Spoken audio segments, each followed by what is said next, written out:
Ahlan wa sahlan.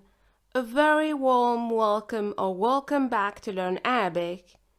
If you have studied the Arabic alphabet as well as all the diacritical marks that alter the pronunciation of each letter but still struggle with some of the Arabic letters, then this new series of Arabic sounds is for you.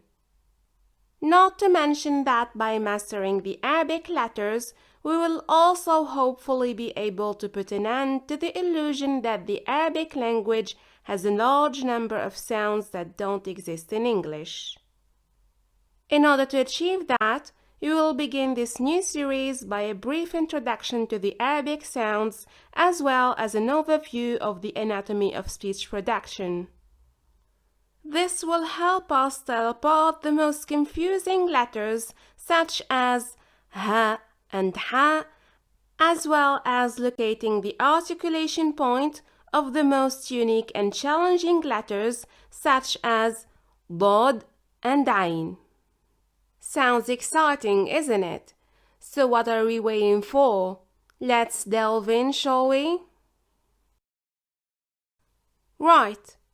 I would like to begin this lesson by taking some burden off your mind and kind of setting the tone by telling you you are not alone. What do I mean by that? Well, in order to acquire the proper pronunciation of Arabic letters, it is imperative that one hears them repeatedly and then practices until precision is attained. And this is true even for native speakers when they undertake the study of tajweed.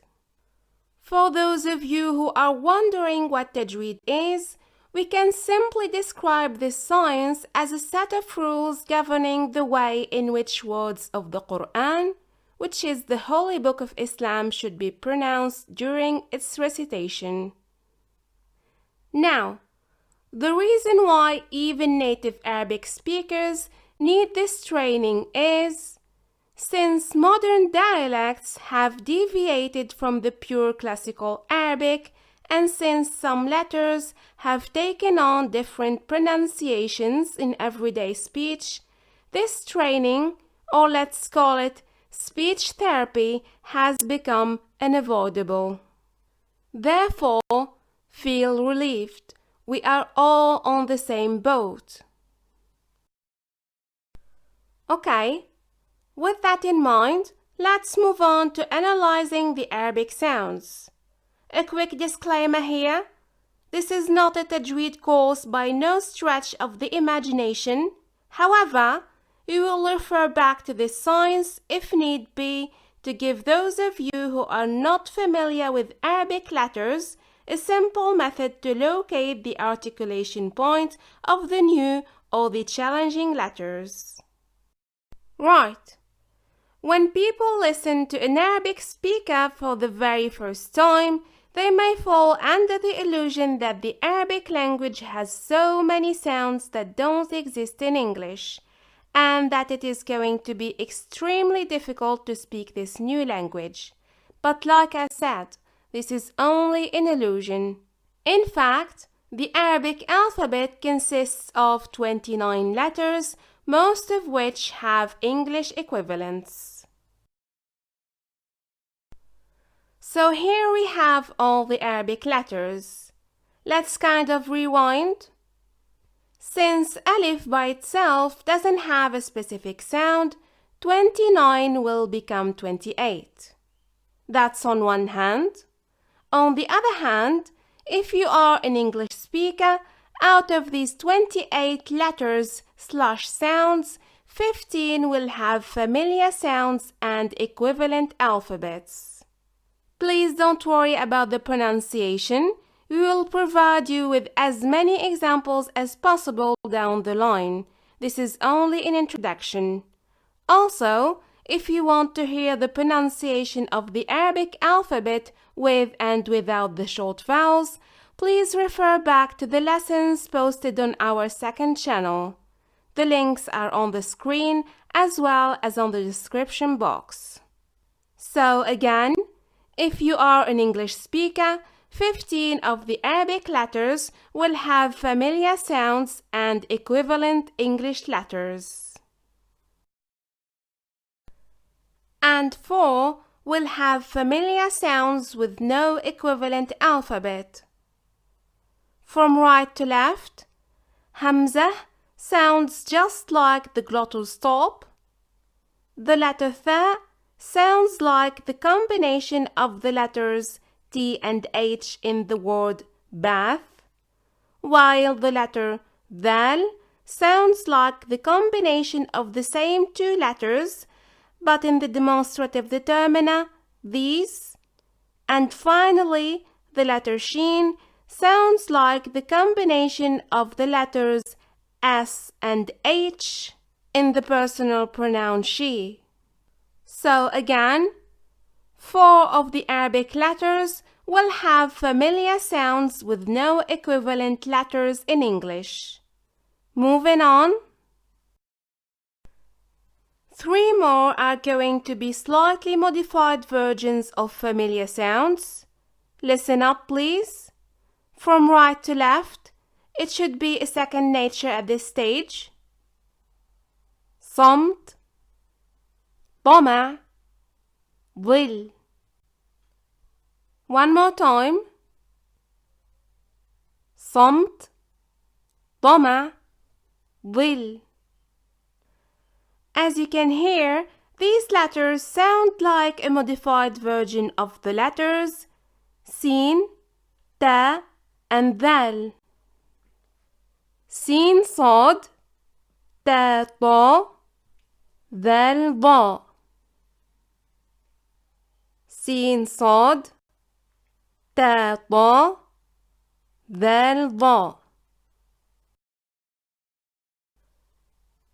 Last but not least, if you didn't lose count, 6 more sounds out of the 28 are going to be really new for you, and the corresponding letters are Ha, Kha, Ain, Ghain, Qaf, Dad. So all in all, we only have 6 new sounds. So don't fall under the illusion that the Arabic language has so many sounds that don't exist in English. Out of the 28 letters, only 6 have no matching sounds in English. Again, by and large, if you are an English speaker, out of the 28 letters, 15 will have familiar sounds with equivalent letters. 4 will have familiar sounds with no equivalent alphabet. 3 more are going to be slightly modified versions of familiar sounds. And last but not least, 6 more are going to be really new letters and sounds. Now, before practicing these letters and providing you with a few tips that will help you improve your pronunciation, let's take a look at the anatomy of speech. The reason why, it's very important that you come to feel and recognize exactly what's going on within your mouth in order to be able to control the movement of your tongue, your lips, and your jaws. And this is really where you get to the mastery of your pronunciation. So let's take a close look. I need your full attention, please. Down here we have the 2 vocal cords, and the space between the vocal cords is called the glottis. The vocal cords and the glottis are parts of the larynx. Moving up, we have the epiglottis. By the way, you don't have to memorize these. I know it can be challenging. Then we have the uvula, which is located at the very end of the soft palate. And if we get closer to the upper front teeth, we have the hard palate. Finally, we all know the lips and the tongue, isn't it? I hope so. Now, don't be surprised. I'm going to ask you to, number 1, Please close your mouth and breathe from your nose. Safety first. Number 2, I want you to swallow. I know that you are probably asking yourselves, why do we care about swallowing? Well, when we swallow, the uvula moves upwards to block the nasal cavity and prevents food from entering into it. Also, the larynx moves upwards and the epiglottis cover the glottis to block food from entering into the larynx and into the trachea through the respiratory tract. So we care about swallowing because it helps you locate your larynx, thus your vocal cords, and this is where the letters H and Hamza generate. The other reason is that the movement of the epiglottis towards the back wall of the throat when swallowing is very similar to the movement that happens when we pronounce the letters Ain and Ha, as I will explain in one of the upcoming lessons of this series.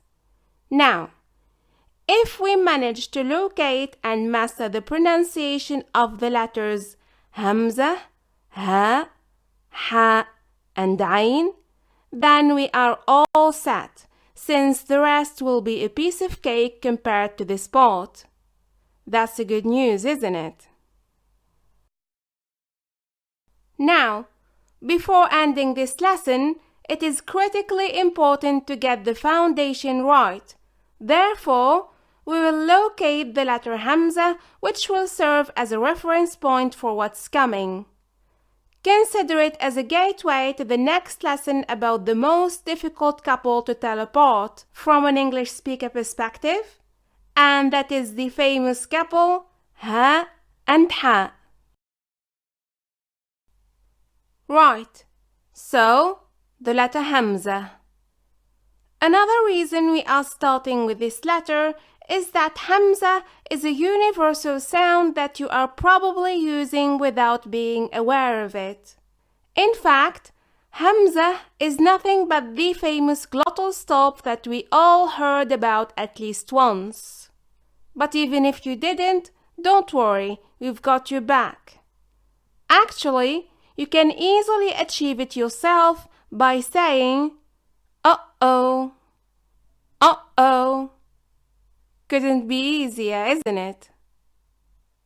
It is called a glottal stop because the sound is made when the vocal cords close and stop the flow of air and then suddenly release.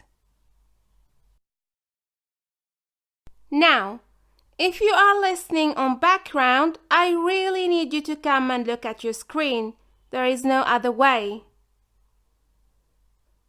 This is a picture of the makhraj of the letter Hamza, and makhraj simply means the articulation point of the letter. What I want you to do is, while looking at where the letter Hamza is located on the picture, is to please put your fingers on your neck and swallow. You'll feel that something moves up and down, and that is your larynx. And that's exactly where the letter Hamza generates. So now, we can easily say that the letter Hamza comes from the farthest part of the throat, and that's exactly where the vocal cords are. Next, I want you to copy after me, please. Say, yeah. Yeah. Take your time and please don't remove your fingers from your neck. Yeah. Yeah. Can you feel that the vocal cords move towards each other when you pronounce the letter Hamza and that breath is imprisoned? One more time. Yeah. Yeah. I hope you've got it right. So again, for the letter Hamza, the vocal cords are closed and breath is imprisoned, and this letter comes from the furthest part of the throat where the vocal cords are located. That's it. Now, since we have successfully set our reference point, we can easily start off this series on solid basis. شكرا على حسن استماعكم. You've heard me use this expression time and time again. So what does it mean? Good. It simply means thank you for your attention. I hope you will have an awesome week ahead and see you in our next lesson. مع السلامة.